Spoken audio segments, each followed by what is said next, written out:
In order to be eligible for a preliminary protection order, there must have been some act or threat of violence or bodily injury or sexual assault.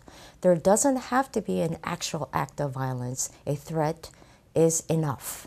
In the event a preliminary protection order is granted, the court must hear a regular protective order within 15 days. Usually, if a protective order is granted for 2 years.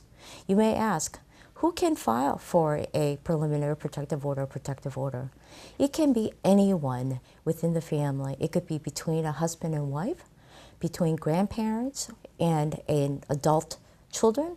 It could be children and siblings. It could be aunts and uncles, and even between girlfriend and boyfriend.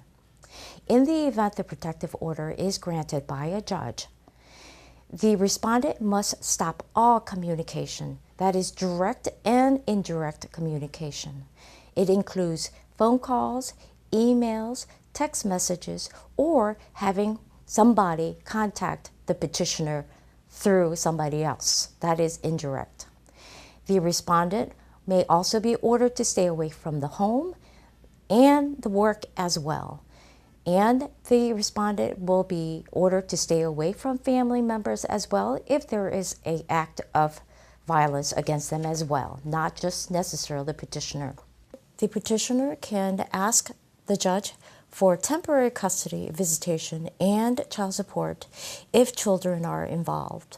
However, you must file for a separate custody, visitation, and support aside from the protective order that was granted. This is only for temporary.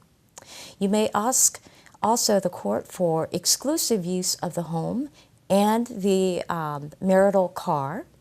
In certain cases, the respondent may want to have visitation. If that is the case, the judge may order that respondent be able to communicate with the petitioner on limited basis, sole purposes of arranging visitation time and dates.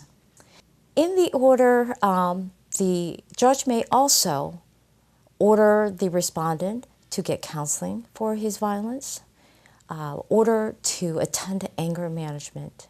In the event the respondent continues to violate this order of protective, then he will be in held in contempt of court, and if he even continues even further, it can turn into a criminal case in which he may face jail time.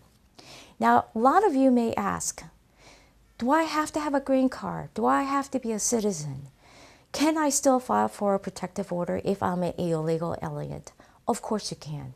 It is irrelevant to what your immigration status is.